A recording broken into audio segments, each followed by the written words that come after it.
பரிசுத்த நாமத்துக்கு மகிமை உண்டாகட்டும். வாசிக்கலாம். ரோமர் எழுதின நிருபம் 8வது அதிகாரம் 30வது வசனம்.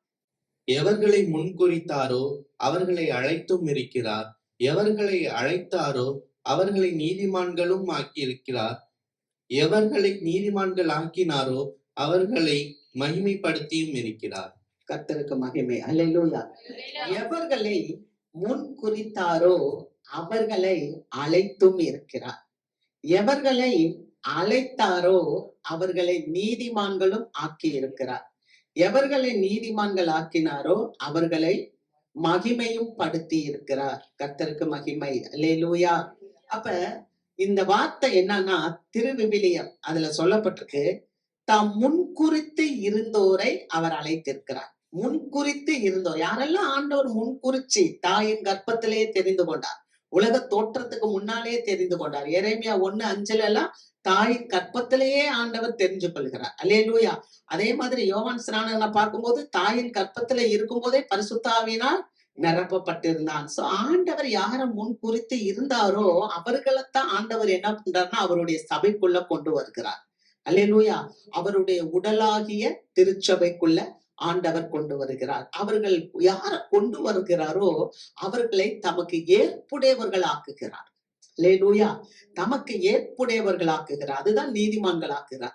ஏற்புடை ஆக்குறவர்களை என்ன பண்றாருன்னா அவர்களை மாட்சிப்படுத்துகிறார். மாட்சிமை, குளோரி ஆண்டவருடைய பிரசன்னத்துல ஆண்டவருடைய சன்னிதானத்துல கொண்டு வந்து நிறுத்துகிறார். அல்லேலூயா. ஒரு முறை மீட்கப்பட்டனா இன்னொரு முறை மீட்கப்பட்டு பரலோக தேவனோடு இருக்கணும். அதற்குதான் தேவன் நம்மளை அழைத்திருக்கிறார். ஆமென். the purpose of calling என்ன அப்படின்னு சொன்னா நம்ம தேவனோடு இருக்கிறது தான். அல்லேலூயா. கர்த்தருக்கு மகிமை. அப்ப இந்த எவர்களை அழைத்தாரோ அப்படின்னு பாக்குறோம். அழைப்பு, காலிங். நீங்க ரோமருக்கு எழுதின நிருபம் 11வது அதிகாரம் 29வது வசனத்தை வாசித்தா, அவர் அழைத்த அழைப்பும் அவருடைய கிருபை வரங்களும் மாறாதவைகள். அல்லேலூயா. அப்ப ஆண்டவர் நம்மளை அழைச்சிருக்கிறார், நம்மளை மீட்டெடுத்திருக்கிறார். அவருடைய உடல் சரீரமாகிய இந்த சபைக்குள்ள கொண்டு வந்து இருக்கிறார்னா தெய்வம் தான் நம்மளை கொண்டு வந்தார். எப்படி கொண்டு வந்தார்? அவருடைய கிருபையினாலே நம்மளை கொண்டு வந்தார். அல்லேலூயா. அதனாலதான் கிருபையினாலே விசுவாசத்தை கொண்டு ரட்சிக்கப்பட்டீர்கள், இது உங்களால் உண்டானது அல்ல, இது தேவனுடைய ஈவு. ஆமென். அப்ப நம்மளா வந்துடல, உண்மையா ஆண்டவர் தான் நம்மளை அழைத்து நம்மளை கொண்டு வந்து இருக்கிறார். அல்லேலூயா. பாருங்க, வேதம் சொல்லுது, ஆண்டவர் சொல்றாரு, என் பிதா ஒருவனை இழுத்து கொள்ளாவிட்டால் ஒருவனும் என்னிடத்தில் தானாய் வரமாட்டான். அல்லேலூயா. அப்ப ஆண்டவர் தான் நம்மளை என்ன பண்றாரு? தெரிந்து கொண்டு வருகிறார். அல்லேலூயா. அப்ப ஆண்டவரால் நம்ம மீட்கப்பட்டவங்க. நல்லா கவனிங்க, ஆண்டவர் நமக்கு கிருபையை கொடுத்திருக்கிறார். அந்த கிருபையை ஆண்டவர் ஒருபோதும் எடுக்க மாட்டார்.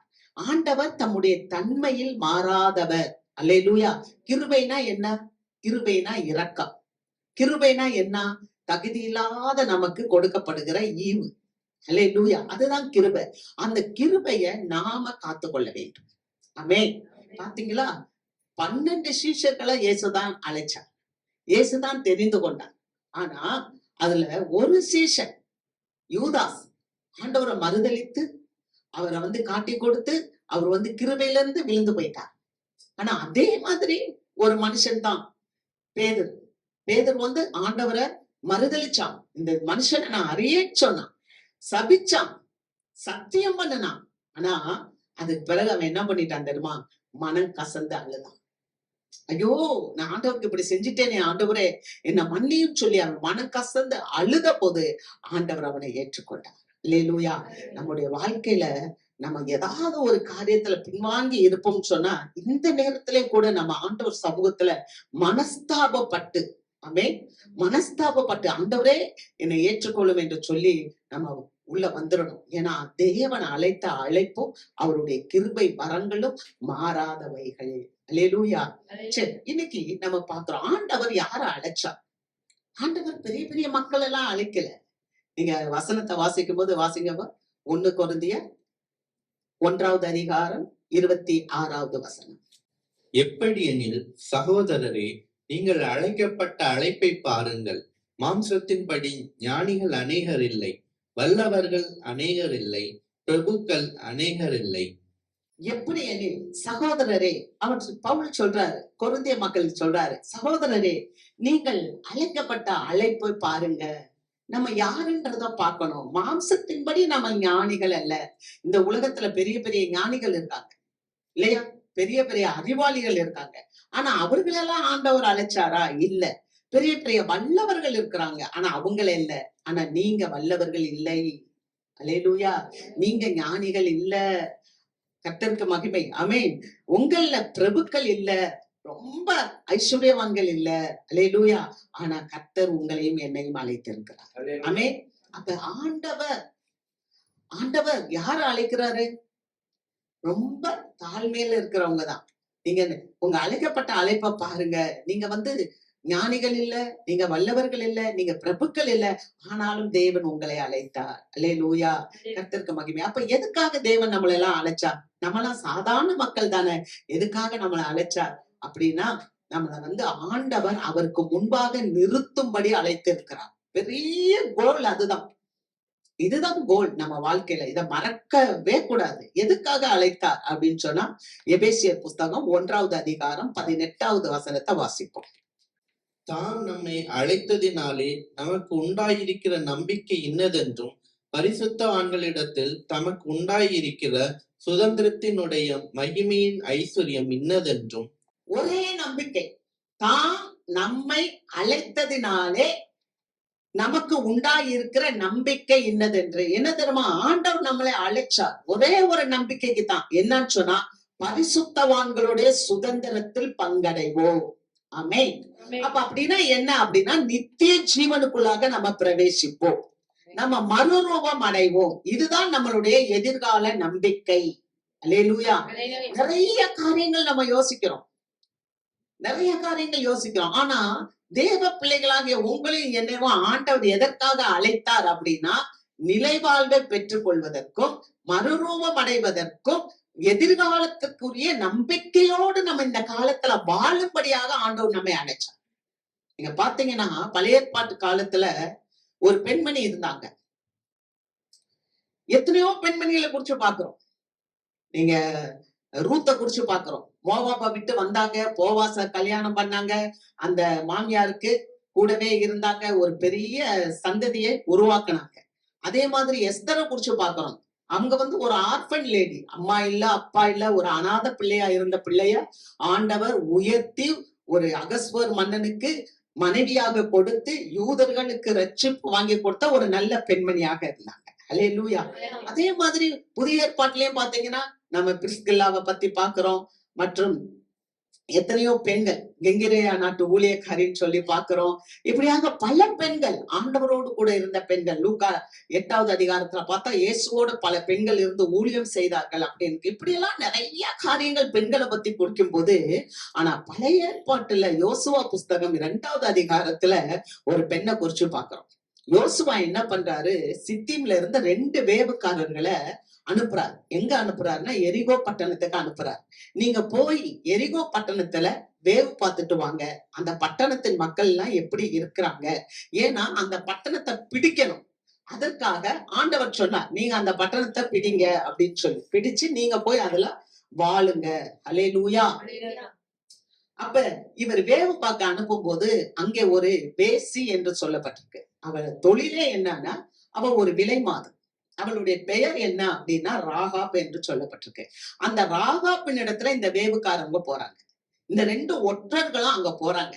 இந்த 2 ஒற்றர்கள் அங்க போனத ராஜாவுக்கு தெரியப்படுத்திட்டாங்க. எரிகோ நாட்டு மன்னன் அவனுக்கு தெரிய வந்துருச்சு. தெரிய வந்த உடனே அந்த மன்னன் ஒரு ஆளை அனுப்பி, ராகாப்புடைய வீட்டுல அனுப்பி, உன் வீட்டுக்கு இன்னைக்கு 2 பேர் வந்தாங்க, அவங்கள வெளியே கொண்டு வா அப்படின்னு சொல்றாங்க. அப்ப அந்த ராகாப் சொல்றா, எங்க வீட்டுக்கு வந்தது மெய்தான், அவங்க எந்த இடம் என்று எங்களுக்கு தெரியாது, ஆனா 2 பேர் வந்தாங்க. நான் சாயந்தரம் கதவை சாத்துற நேரம், விளக்கு வைக்கிற நேரம் அவங்க இங்க இருந்து போயிட்டாங்க. அல்லேலூயா. அவங்க இப்படிதான் போனாங்க, நீங்க சீக்கிரமா போனா அவங்கள கண்டுபிடிச்சு நீங்க பிடிச்சுக்கிடலாம் அப்படின்னு சொல்லிடுறேன். ஆனா இந்த ராகாப் என்ன செஞ்சா, இந்த 2 ஒற்றர்களை, இந்த வேவுக்காரர்களை அவளுடைய வீட்டுல மேல மாடியில பரணில ஏத்தி அவங்கள ஒளிச்சு வச்சிருந்தான். அல்லேலூயா. கர்த்தருக்கு மகிமை. ஆமென். இந்த பெண் அப்படி ஒண்ணும் பேசப்படுற ஒரு பாத்திரம் அல்ல. ஒரு பெரிய பிரபுக்களாகவோ அல்லது ஒரு பெரிய ஞானம் உள்ளவளாகவோ அல்லது ஒரு பெரிய வலிமை வாய்ந்தவளோ இல்ல. ஆனா ஒரு சாதாரண ஒரு பெண். ஆனா அவ என்ன செஞ்சானா ரொம்ப தைரியமா செயல்பட்டா. 2 வேலைக்காரர்கள் வர்றாங்கன்னு சொல்லும் போது அவங்க அந்நிய நாட்டு உளவாளிகள். ஆனால் அந்த உளவாளிகளை இவள் தைரியமாக ஒளித்து வைக்கிறாள். ஒளித்து வச்சுட்டு சொல்றா, என்ன சொல்றானா, அவங்க யாருன்னே எங்களுக்கு தெரியாது. அவங்க வந்தாங்க ஆனா போயிட்டாங்கன்னு சொல்றா. அல்லேலூயா. இதே மாதிரி ஒரு சம்பவத்தை நீங்க ஆதியாகமம் புஸ்தகம் 19வது அதிகாரத்துல பாத்தீங்கன்னு சொன்னா, லோத்தின் வீட்டுக்கு 2 தூதர்கள் வர்றாங்க. அவங்க வந்த உடனே அந்த ஊர்க்காரவங்க எல்லாம் என்ன பண்றாங்கன்னா, ராத்திரி லோத்து வீட்டுக்கு வந்துட்டாங்க. லோத்தினுடைய வீட்டுக்கு வந்துட்டு, இன்னைக்கு உங்க வீட்டுக்கு 2 பேர் வந்தாங்களே, அவங்க யார்? அவங்களை வெளியே கொண்டு வா, அவங்களை நாங்கள் அறிய வேண்டும். அறிய வேண்டும்னா என்னன்னா, ஹோமோசெக்சுவல், ஆணும் ஆணும் தவறு பண்றது. அப்படிப்பட்ட பெரிய பாவம் அந்த சோதம் கொமரால இருந்தனாலதான் தேவன் சோதம் கொமராவை அழித்தார். கர்த்தருக்கு மகிமை. அல்லேலூயா. அப்ப ஆண்டவர் பாவத்தை வெறுக்கிறவர். பாவம்னா என்ன? பாவம்னா என்னன்னா, இதெல்லாம் பல பாவங்கள் தான். இன்னைக்கு நிறைய இடங்களில இதெல்லாம் ஓகே பண்றாங்க, நிறைய நாடுகள்ல கூட. ஆனா இது தவறான ஒரு காரியம்.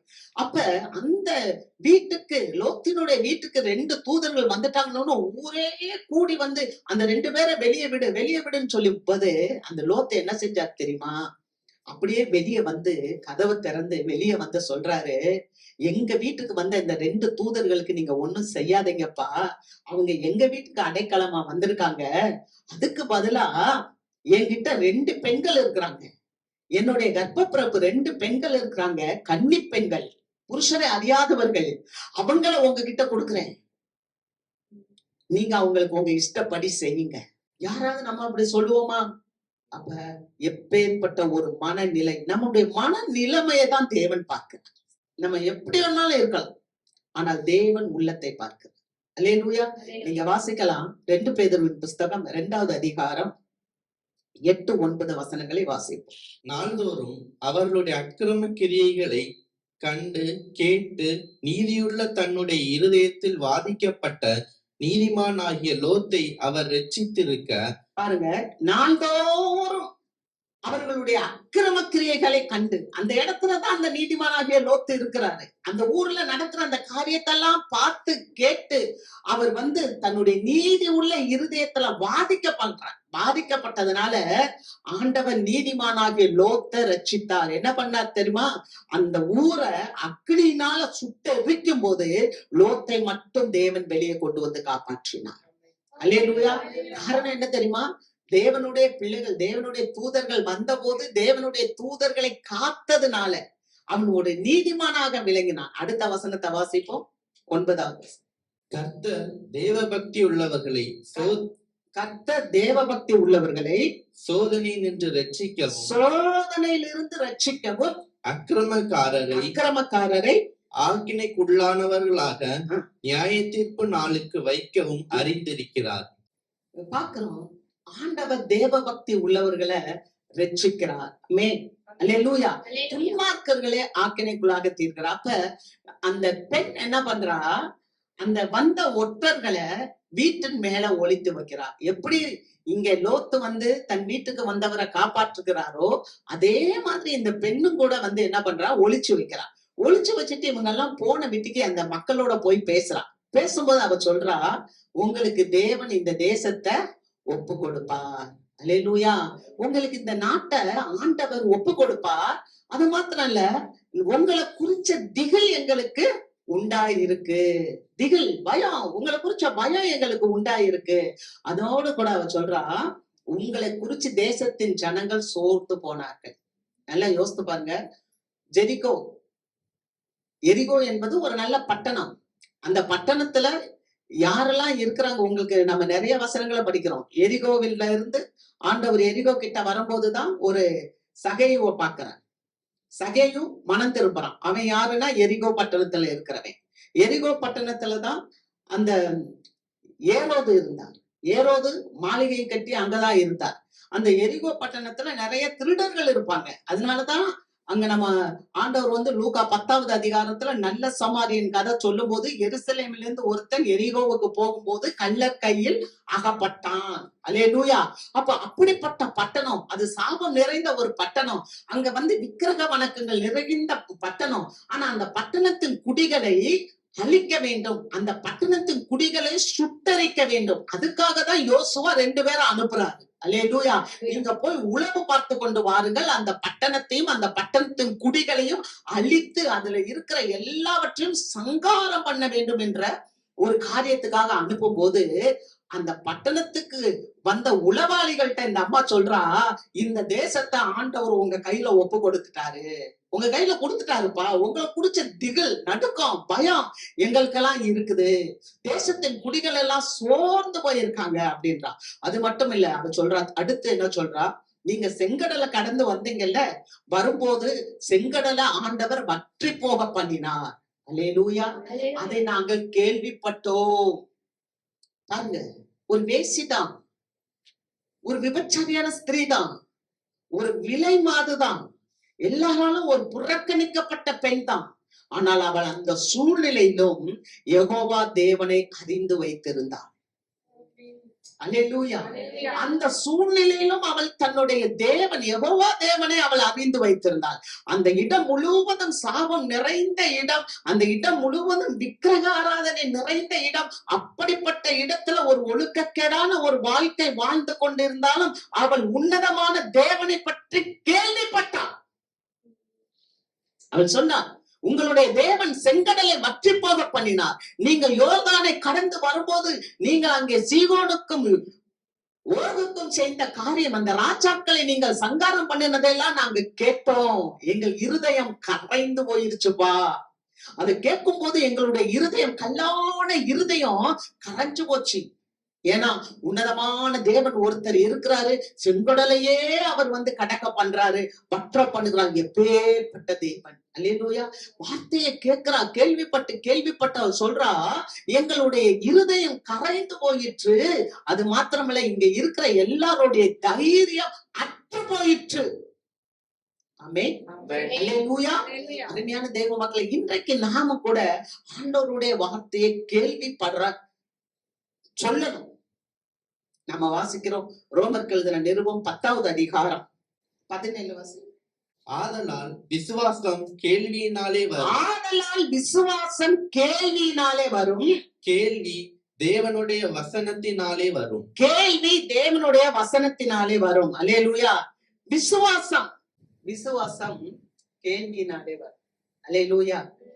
அதாவது கேள்வினாலேனா கேட்கறதுனால வரும். ஆமே. அப்ப இந்த அம்மாக்கு யாரோ சொல்லியிருக்காங்க, இந்த தேவனை பத்தி சொல்லியிருக்காங்க, இந்த செங்கடலை பிளந்த தேவனை பத்தி சொல்லியிருக்காங்க. அல்லேலூயா.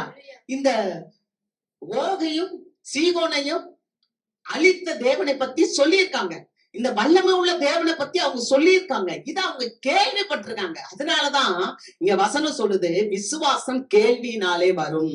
அல்லேலூயா. அப்ப எப்ப வரும்? கேள்வினாலே வரும். கேள்வி தேவனுடைய வசனத்தினாலே வரும். நம்ம போய் ஆண்டவருடைய வசனத்தை பேசணும், அப்பதான் கேட்பாங்க. அல்லேலூயா. அல்லேலூயா. கேட்பாங்க. இன்னைக்கு ஒரு மக்கள் சொன்னனாலதான் ஒரு விலை மாது இந்த யெகோவா தேவனை குறிச்சு கேள்விப்பட்டாங்க. ஆமென். நமக்கு ஒருத்தர் வந்து சொன்னனாலதான் நம்ம கேள்விப்பட்டோம். ஆமென். நம்ம கேள்விப்பட்டு இந்த தேவனை அறிந்து கொண்டு நம்ம இந்த இடத்துல வந்து உட்கார்ந்து அவரை மகிமைப்படுத்தி கொண்டிருக்கோம். ஆமென். அப்ப நம்ம கேள்விப்படணும்னா போய் பிரசங்கம் பண்ணணும். ஆமென். நம்ம சொல்லணும். நம்ம சொல்லணும்னா யார் கேட்பாங்க? அல்லேலூயா. அங்க பாருங்க, கரைந்து போக பண்ணினார்கள். அந்த அம்மா சொல்றாங்க, உயர வானத்திலும் கீழே பூமியிலும் உங்கள் தேவனாகிய கர்த்தரே கர்த்தர். அல்லேலூயா. உங்க தேவன் தாப்பா கர்த்தர். கர்த்தருக்கு மகிமை. ஆண்டவர் சொல்றாரு இல்லையா, மத்தேயு புஸ்தகம் 28வது அதிகாரம் 18வது வசனத்துல ஏசாமி சொல்றாரு, எனக்கு வானத்துக்கும் பூமிக்கும் சகல அதிகாரம் கொடுக்கப்பட்டு இருக்கிறது. அல்லேலூயா. அல்லேலூயா. அப்ப இந்த வார்த்தையை அந்த அம்மா வந்து தெரிஞ்சு வச்சிருக்காங்க. உயர வானத்திலும் தாழ பூமியிலும் உங்கள் தேவனாகிய கர்த்தரே கர்த்தர். ஆமென். ஏன்னா அந்த அம்மாவுடைய கண்கள் திறக்கப்பட்டுச்சு. இந்த ஆட்களை பார்த்த உடனே அவங்க அப்படியே பேசுறாங்க. பேசிட்டு சொல்றாங்க, ஒரு உடன்படிக்கை பண்றாங்க. என்ன உடன்படிக்கை பண்றாங்க தெரியுமா? நான் உங்களை காப்பாத்தி வச்சது போல நீங்களும் என்ன காப்பாத்தணும். நீங்க இந்த பட்டணத்தை வந்து சுட்டரிக்கும் போது, இந்த பட்டணத்தை வந்து பிடிக்கும் போது, என்னுடைய தாயை, என்னுடைய தகப்பனை, என்னுடைய சகோதரனை, என்னுடைய சகோதரியை, எங்களுக்கு உண்டான எல்லாவற்றையும் நீங்க காப்பாற்றி கொடுக்க வேண்டும் என்று அவ என்ன பண்றான்னா ஒரு சத்தியம் வாங்குறான். அல்லேலூயா. அவங்க கிட்ட ஒரு வாக்கு வாங்கிக்கிட்டு ஒரு அப்ப அவர் சொல்றாரு, அந்த ஆட்கள் சொல்றாங்க, சரி நாங்க வருவோம், நாங்க வந்து இதை செய்யற வரைக்கும் நீ யார்ட்டையும் சொல்லாதன்னு சொல்லிட்டு ஒரு அடையாளத்துக்கு ஒரு கரும் சிவப்பு கயிற்ற கையில கொடுக்குறாங்க. இத நீ இந்த வீட்டுல ஜன்னல்ல கட்டி வை. இத பார்க்கும்போது நாங்கள் இந்த இடத்துக்கு வரும்போது உன்னையும் உன் குடும்பத்தையும் காப்பாற்றுவோம். அல்லேலூயா. கர்த்தருக்கு மகிமை. ஆமென். எத்தனை பிள்ளைங்க தேவனால் ரட்சிக்கப்பட்டிருக்கோம். எத்தனை பிள்ளைங்க இயேசு கிறிஸ்துவின் ரத்தத்தினால் நம்ம மீட்கப்பட்டிருக்கிறோம். எத்தனை பிள்ளைங்களாகிய நீங்கள நானும் இயேசு கிறிஸ்துவனுடைய ரத்தத்தினால் கழுவப்பட்டிருக்கோம். அப்படி நம்ம கழுவப்பட்டிருக்கிறோம்னா நமக்கு ஒரு விசுவாசம் தேவை. நான் இயேசுவின் ரத்தத்தால் கழுவப்பட்டிருக்கேன், பிசாசு என்னை நெருங்க முடியாது. அல்லேலூயா. அல்லேலூயா. எப்படி இந்த சிவப்பு கயிறு கட்டி இருக்கிறத பார்க்கும்போது இந்த வீட்டுக்கு மட்டும் அழிவு வராம அந்த யோசுவா காப்பாற்றுகிறாரோ, அதே மாதிரி விசுவாசிகளாகிய நீங்களும் நானும் இயேசு கிறிஸ்துவின் ரத்தத்தினால் கழுவப்பட்டவர்கள் என்பதை உறுதியாய் விசுவாசிக்கும் போது இந்த உலகத்துல வருகின்ற எல்லா பாடுகளிலிருந்து கர்த்தர் என்னை காப்பாற்றுவார் என்ற நம்பிக்கையோட நம்ம வாழும் போது அந்த விசுவாசம் நம்மளை காப்பாற்றும். அல்லேலூயா. உங்கள் விசுவாசமே உலகத்தை ஜெயிக்கிற செய்யும். பாத்தீங்களா, அவ கொஞ்ச நேரத்துல சொல்லிட்டா, நான் உங்களை காப்பாத்தினேன், அதனால நீங்களும் என்ன பண்ணணும், என் தாயவும் தகப்பனையும் சகோதரரையும் சகோதரிகளையும் காப்பாற்ற வேண்டும் என்று சொல்லி என்ன பண்றா தெரியுமா, ஆத்மா ஆதாயம் பண்ணிட்டான். ஹல்லேலூயா. ஹல்லேலூயா. ஆத்மா ஆதாயம் பண்ணிட்டாங்க அந்த அம்மா. உடனே அவங்க வீட்டை சேவ் பண்ணிட்டாங்க, அவங்க அப்பா அம்மாவை சேவ் பண்ணிட்டாங்க. அதே மாதிரி குறித்த நாள்ல வந்தாங்க. வாசிக்கலாம் 6வது அதிகாரம் 22. யோசுவா தேசத்தை வேவு பார்த்த 2 புருஷரை நோக்கி, நீங்கள் அந்த வேசியின் வீட்டிலே போய் நீங்கள் அவளுக்கு ஆணையிட்டபடி அந்த ஸ்திரீயையும் அவளுக்கு உண்டான யாவையும் அங்கே இருந்து வெளியே கொண்டு வாருங்கள் என்றான். அல்லேலூயா. ஆண்டவருடைய சத்தத்துக்கு நம்ம எப்ப கீழ்ப்படுகிறோமோ அப்ப ஆண்டவர் நமக்கு என்ன செய்வாருன்னா பூச்சக்கரத்துல வருகிற சோதனைக்கு நம்மளை தப்பும்படி காப்பாற்றுவார். அல்லேலூயா. நம்ம வாசிக்கிறோம் வெளிப்படுத்தின விசேஷம் 3வது அதிகாரம். நீங்க வீட்டுல போய் வாசித்து பாருங்க. அங்க வசனம் தெளிவா சொல்லுது, என் பொறுமை குறித்து சொல்லிய வசனத்தை நீ காத்து கொண்டபடியினால் பூமியில் குடியிருக்கிறவர்களை சோதிக்கும்படியாய் பூச்சக்கரத்தின் மேல் எங்கும் வரப்போகிற சோதனை காலத்துக்கு தப்பும்படி நானும் உங்களை காப்பேன். அல்லேலூயா. பூச்சக்கரத்துல இருக்க எல்லாரையும் சோதனைக்குள்ளாக கொண்டு வர போறார். ஒரு பூச்சக்கரத்துல இருக்க எல்லா மக்களையும் சோதிக்கும்படி ஆண்டவர் வரும்போது உங்களையும் என்னையும் சோதனை காலத்துக்கு தப்பும்படி தேவன் காப்பார். ஆமென். அந்த பெண்மணி அந்த வீட்டுல அந்த சிவப்பு கயிற்றை கட்டி வைத்திருந்ததுனால யோசுவா அங்க வந்த போது அந்த யோசுவா சொல்லுறார் வேவுக்காரர்கிட்ட, நீங்க அந்த பெண்ணிட்ட ஆணையிட்டீங்களே, ஆணையிட்டபடி நீங்க அவளை வந்து வெளியே கொண்டு வாருங்கள். வாசிக்கலாம் 25வது வசனம். யோசுவா 6:25. எரிகோவை வேவு பார்க்க யோசுவா அனுப்பின ஆட்களை ராகாப் என்னும் வேசி மறைத்து வைத்தபடியினால் அவளையும் அவள் தகப்பன் வீட்டாரையும் அவளுக்குள்ள யாவையும் யோசுவா உயிரோடே வைத்தான். அவள் இந்நாள் வரைக்கும் இஸ்ரவேலின் நடுவிலே குடியிருக்கிறார். அல்லேலூயா. அப்ப யோசுவா அனுப்பின ஆட்களை ராகாப் என்ற வேசி மறைத்து வைத்தபடியினால் அவளையும் அவள் தகப்பன் வீட்டாரையும் அவளுக்கு உண்டான எல்லாவற்றையும் யோசுவா காப்பாற்றினான். அல்லேலூயா. இந்த நாள் வரைக்கும் அந்த அம்மா எருசலேம்ல அந்த இஸ்ரவேல்ல இருக்கிறாங்க. அல்லேலூயா அப்படின்னு சொல்லி எழுதப்பட்டிருக்கு. அப்ப அந்த நாட்களில அந்த கொடுத்த வாக்குறுதியை யோசுவா காப்பாற்றினார். ஆமென். இன்னைக்கு ஆண்டவர் நமக்கும் ஒரு வாக்குறுதியை கொடுத்திருக்கிறார். அல்லேலூயா. என்ன வாக்குறுதினா, நான் உன்னை எதுக்காக அழைத்திருக்கிறேன் அப்படின்னு சொன்னா நித்திய ஜீவனுக்காக நான் அழைத்திருக்கிறேன். ஆமென். அப்ப இயேசுவினுடைய ரத்தத்தினால நீங்களும் நானும் கழுவப்பட்டவங்க. நம்மளை நம்ம பாதுகாத்து கொள்ளணும். அதே சமயத்துல நீங்களும் நானும் தேவனுடைய திட்டத்தை செய்யறவங்களா இருக்கணும். ஆமென். எபேசியர் 1:18 நம்ம வாசிக்கிறோம். தாம் நம்மை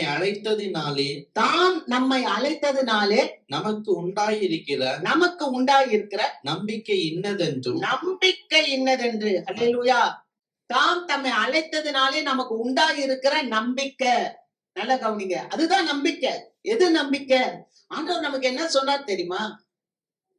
நமக்கு ஆண்டவர் என்ன சொன்னாரு? நித்திய ஜீவனை தருவேன் என்பதே அவர் நமக்கு செய்த வாக்குத்தத்தம். 1 யோவான் 2வது அதிகாரம் 25வது வசனம். நித்திய ஜீவனை அளிப்பேன் என்பதே அவர் நமக்கு செய்த வாக்கு தத்தம். ஆண்டவர் விசுவாச மக்களுக்கு என்ன கொடுப்பார்? நிலை வாழ்வை கொடுப்பார், மரணம் இல்லாத வாழ்வை கொடுப்பார். மரித்தாலும் எழுந்திருப்போம். அதனாலதான் அங்க எபேசியர் 1:18 அவர் சொல்லிட்டு 19 சொல்றாரு, இயேசு கிறிஸ்துவ மரித்தோரிலிருந்து உயிர்த்தெழ செய்து அவர் பிதாவின் வலது பார்சத்துல உட்கார செய்தேன்.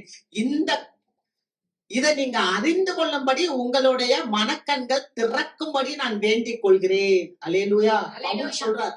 அப்ப நமக்கு என்ன அப்படின்னா, நிலைவாழ்வை குறித்த ஒரு நம்பிக்கை. ஆமென். அல்லேலூயா. மறுரூப வாழ்வை குறிச்ச ஒரு நம்பிக்கை. நல்ல கவனிங்க. இந்த அழைப்பு நமக்கு எங்க இருந்து வந்துச்சு? இந்த அழைப்பு நமக்கு எங்க இருந்து வந்துச்சு? ஆமென். இயேசுவானவர் வந்தார், 33 ஆண்டுகள் இந்த உலகத்துல வாழ்ந்தார். அதுக்கப்புறம் அவர் மரித்தார். அப்புறம் 3ஆம் நாள் உயிரோடு எழுந்தார். 40 நாள் திருஷ்டாந்தங்களா சுற்றி திரிந்தார். அதுக்கப்புறம் அவர் அப்படியே விண்ணகத்துக்கு போனார், பரலோகத்துக்கு போனார். பரலோகத்துக்கு போய் அதுக்கப்புறம் 10வது நாள் அவர் ஏறி போன 10வது நாள் ஆவியானவர் ஊற்றப்பட்டார். இந்த ஆவியானவர் நமக்கு ஒரு அழைப்பை கொண்டு வர்றார். என்ன அழைப்பு? நம்ம வீட்டுக்கு ஒரு கல்யாண பத்திரிக்கை வருது.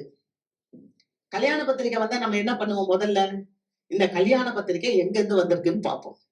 2வது அந்த கல்யாண பத்திரிக்கையில நம்ம என்ன பார்ப்போம்? மணமகள் யாரு, மணமகன் யாரு அப்படின்னு பார்ப்போம். 3வது அந்த கல்யாண பத்திரிக்கையில நம்ம என்ன பார்ப்போம்? இந்த கல்யாணம் எங்க நடக்குதுன்னு பார்ப்போம். ஆமே. 4வது அந்த கல்யாண பத்திரிக்கையில நம்ம என்ன பார்ப்போம்? இது எத்தனாம் தேதி நடக்குது அப்படின்னு பார்ப்போம். இல்லையா? அப்ப எங்க இருந்து வந்துச்சு?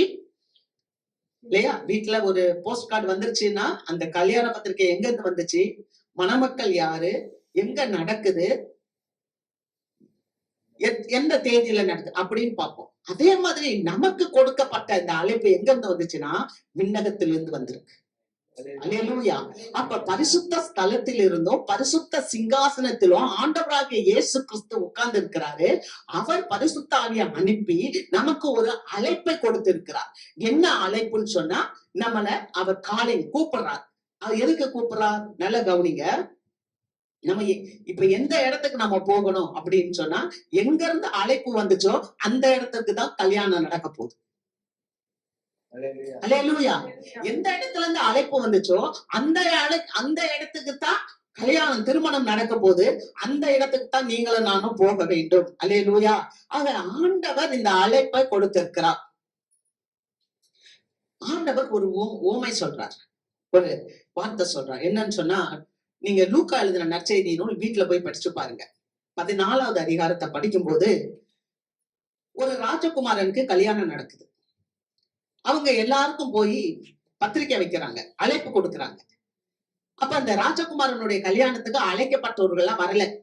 ஒருத்தர் சொல்லிட்டாரு, என்னால கல்யாணத்துக்கு வர முடியாது, நான் ஒரு ஏர் மாடு வாங்கியிருக்கேன், வயலுக்கு போகணும், வயல்ல உழுகணும், அதனால என்னால கல்யாணத்துக்கு வர முடியாதுன்ட்டார்.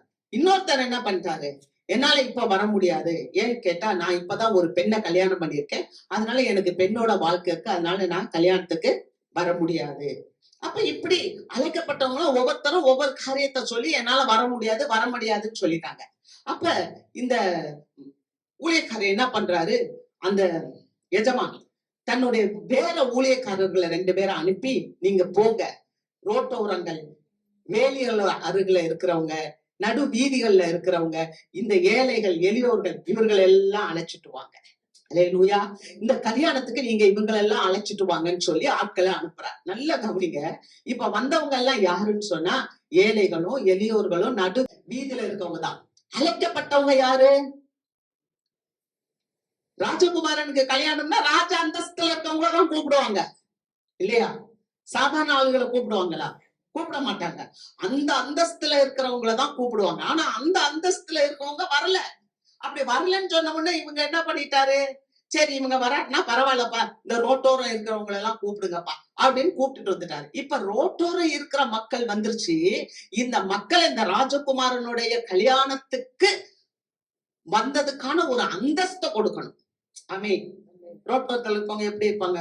பிஞ்சு போன ட்ரெஸ், கிழிஞ்சு போன ட்ரெஸ், இல்லையா? அப்படிதான் இருப்பாங்க. அப்ப அவங்களுக்கு ஒரு நல்ல Dress கொடுக்கணும்னு சொல்லி அவங்க என்ன பண்றாருன்னா எல்லாருக்கும் ஒரு கல்யாண வஸ்திரத்தை கொடுக்கிறாரு. அல்லேலூயா. எல்லாருக்கும் ஒரு கல்யாண வஸ்திரத்தை கொடுக்கிறாருன்றத நம்ம பார்த்தோம். அதுக்கப்புறம் உள்ள கதை உங்களுக்கு தெரியும் இல்லையா? அப்ப எல்லாருக்கும் அந்த கல்யாண வஸ்திரம் கொடுக்கிறார். கர்த்தருக்கு மகிமை. இவங்க எல்லாம் விருந்துக்கு அழைக்கப்பட்டவர்கள். ஆமென். ஆனா நீங்களும் நானும் விருந்துக்கு அழைக்கப்பட்டவர்கள் அல்ல. புதிய ஏற்பாட்டுல நீங்களும் நானும் பரலோக தேவனின் மனவாட்டியாக அழைக்கப்பட்டிருக்கிறோம். அல்லேலூயா, அல்லேலூயா.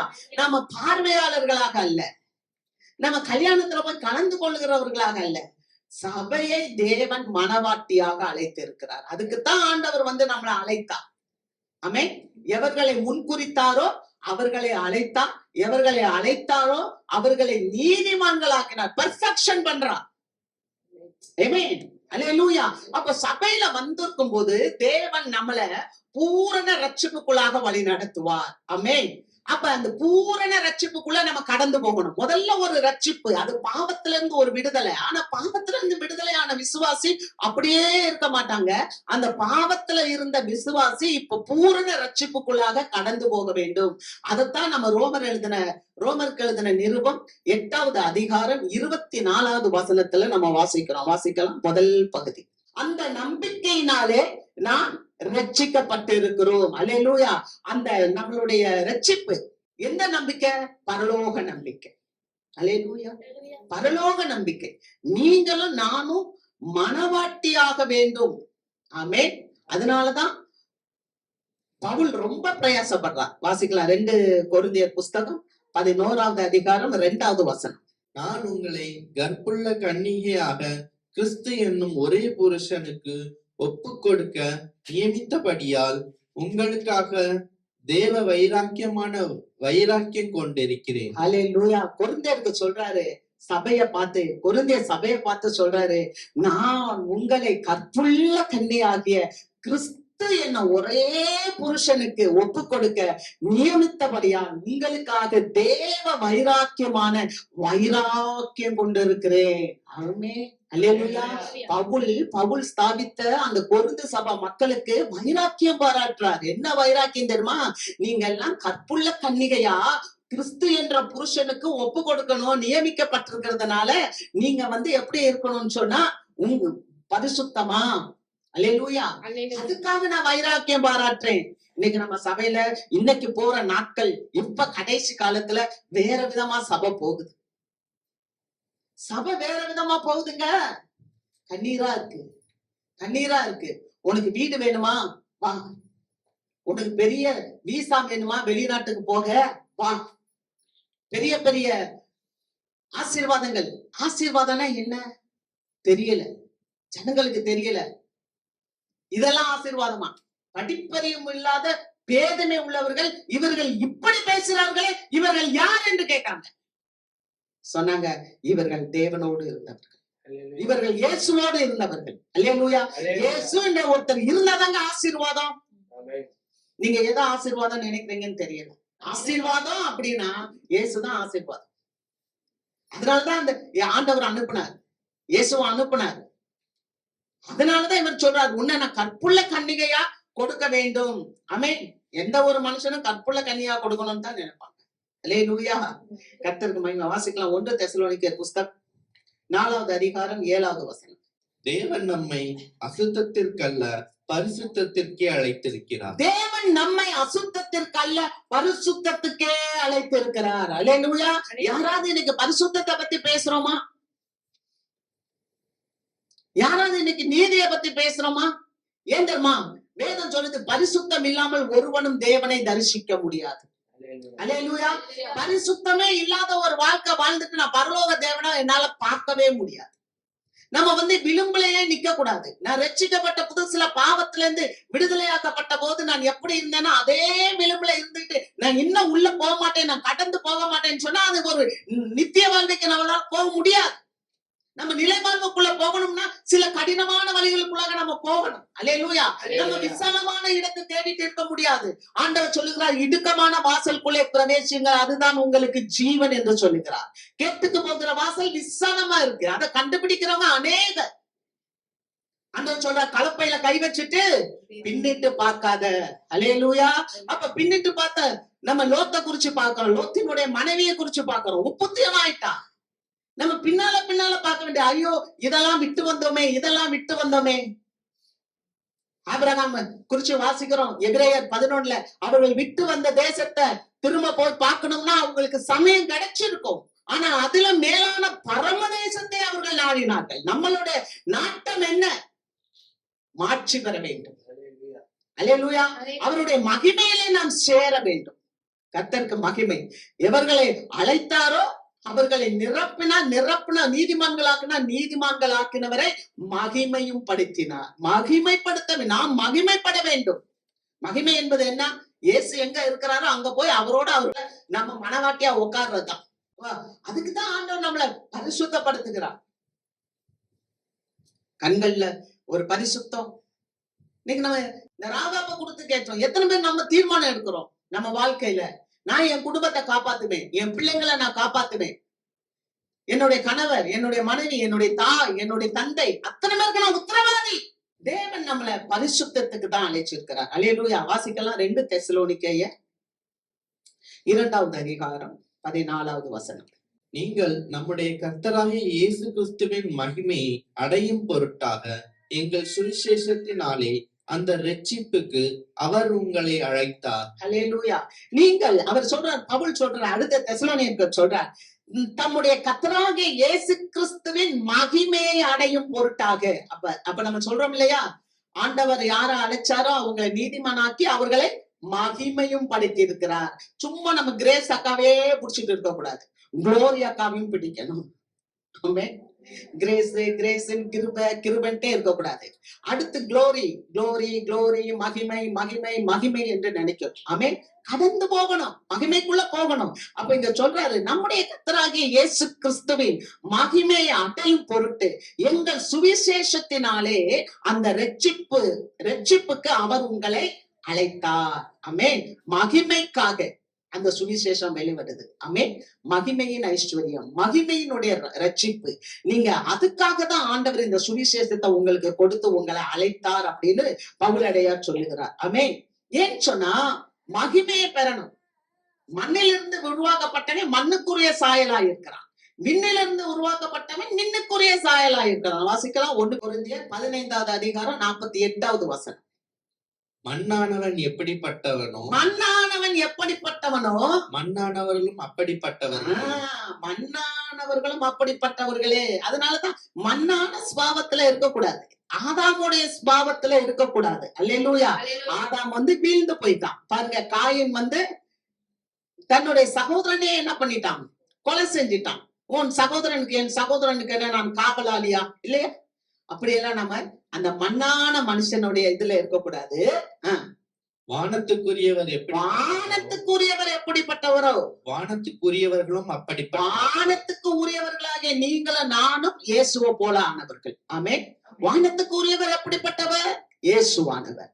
அவர் தான் இப்ப பிதாவினுடைய வலது பாசத்துல இருக்கிறார். அங்க இருந்துதான் உங்களுக்கு எனக்கு அழைப்பு வந்திருக்கு. அல்லேலூயா. நம்ம அந்த இடத்துக்கு போகணும்னு சொல்லி அழைப்பு வந்திருக்கு. அப்ப வானத்துக்கு உரியவர் எப்படிப்பட்டவர்களோ வானத்துக்கு உரியவர்களும் அப்படிப்பட்டவர்கள். அப்ப நீங்களும் நானும் மோட்சத்துக்கு உரியவங்க, நித்திய ஜீவனுக்கு உரியவங்க. அல்லேலூயா. அவருடைய சாயலுக்கு ஒப்பா நாம மாற வேண்டும். ஆமென். அவருடைய சாயலுக்கு ஒப்பா நாம மாற வேண்டும். கர்த்தருக்கு மகிமை. அதனாலதான் அவரு யாரு சொல்றார்? கலாத்தியர்ல 4வது அதிகாரம் 19வது வசனத்துல பவுல் சொல்றாரு, என் சிறு பிள்ளைகளே, கிறிஸ்து உங்களுக்குள் உருவாகும் அளவும் நான் கற்ப வேதனைப்படுகிறேன். ஏன்னா கிறிஸ்துவின் சாயல் வந்தாதான் ராஜாவுடைய கல்யாணத்துல நீங்கள நான் போய் உட்கார முடியும் ராஜாத்தியாக. அல்லேலூயா. ராஜாவுடைய கல்யாணத்துக்கு ராஜாத்தியை தான் கூப்பிடுவாங்க. ஆமென். அப்ப அந்த ராஜாத்தியா மாறணும்னு சொன்னா கிறிஸ்துவனுடைய சாயல் நமக்குள்ள உருவாக்க வேண்டும். அதற்காக பவுல் கற்ப வேதனைப்படுறார். அது மாத்திரம் அவர் சொல்றாரு, தீமோத்தேயுக்கு சொன்ன போது அவர் சொல்றாரு, 1 தீமோத்தேயு புஸ்தகம் 6வது அதிகாரம் 12வது வசனம் வீட்டுல போய் படிங்க. நித்திய ஜீவனை பற்றிக்கொண்டு அதற்காகவே நீ அழைக்கப்பட்டாய். அல்லேலூயா. எதுக்காகப்பா நீங்களும் நானும் அழைக்கப்பட்டோம்? இந்த வாழ்க்கை கொஞ்ச காலம் முடிச்சிடும். ஆனா நம்மளுடைய ஃபைனல் டெஸ்டினேஷன் எதுக்காக நம்ம அழைக்கப்பட்டோம்? எப்படி வேணாலும் வாழலாமா? இல்லையே. ஒரு மொராலிட்டி, ஒரு மாறல், இயேசுவை போல நான் இயேசுவை போல ஒரு சாயல்ல மாறும்போது, ஆமென். ஏன்னா நித்திய ஜீவனை பற்றிக்கொள், அதற்காகவே நீ அழைக்கப்பட்டாய். அல்லேலூயா. ஆகவே தான் 2 கொரிந்தியர் 7ல சொல்றாரு, 1வது வசனத்துல, வீட்டுல போய் படிங்க. மாம்சத்திலும் ஆவியிலும் எல்லா அசூசியம் நீங்க நம்மளை சுத்திகரிக்க வேண்டும். ஆமென். மாம்சம் என்றால் சரீரம். சரீரத்துல நம்ம சுத்தமா இருக்கணும். அல்லேலூயா.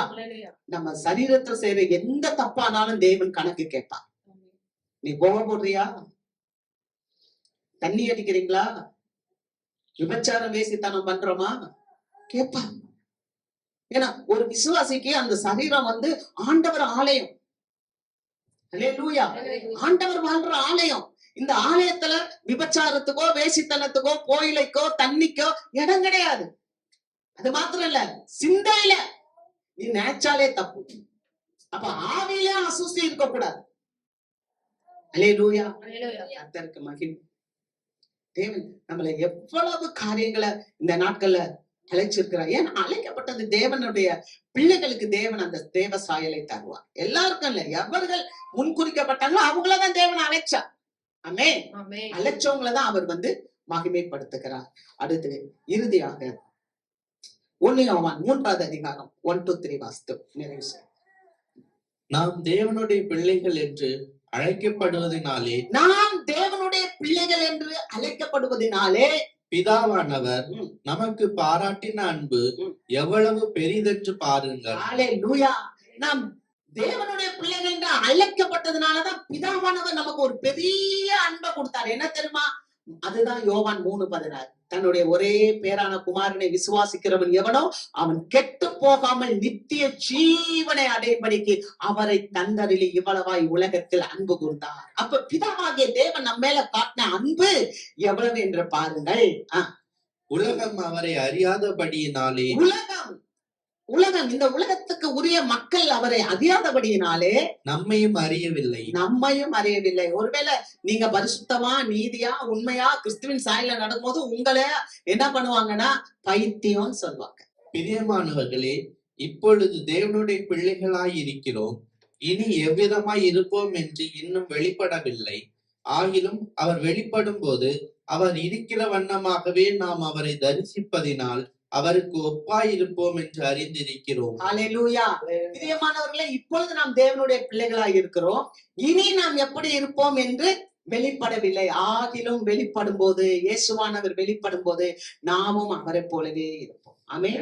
அதுதான் நமக்கு விசுவாசம். அல்லேலூயா. அதுதான் நமக்கு நம்பிக்கை. ஆமென். அல்லேலூயா. அவர் வெளிப்படும் போது நாமும் அவரை போலவே அவருடைய சாயலுக்கே ஒப்பாய் மாறி சபை மணவாட்டியாக வந்துவிடும். 3வது வசனம். அவர் மேல் இப்படிப்பட்ட நம்பிக்கை வைத்திருக்கிறவன் எவனும் அவர் சுத்தமுள்ளவராய் இருக்கிறது போல தன்னையும் சுத்திகரித்துக் கொள்ளுகிறான். ஆமென். அவர் மேல் இப்படிப்பட்ட நம்பிக்கை வைத்திருக்கிறவன் எவனும் அவர் சுத்தமுள்ளவராய் இருக்கிறது போல தன்னையும் சுத்திகரித்துக் கொள்கிறான். அல்லேலூயா. இந்த நாட்கள்ல தேவன் நம்மளை அழைத்த அழைப்புக்கு பாத்திரவன்களை நாம் நடப்போம். ஆண்டவர் நமக்கு பெரிய காரியத்தை செய்வார். அல்லேலூயா. எல்லாம் உறுதியோட இருங்க. கஷ்டங்கள் வரலாம், சூழ்நிலைகள் ஒரு மாதிரி தோணலாம். ஆனா ஒண்ணே ஒண்ணு, எல்லாத்துக்கும் மத்தியில அன்பு எல்லாத்தையும் சரி செய்யும். ஆமென். அல்லேலூயா.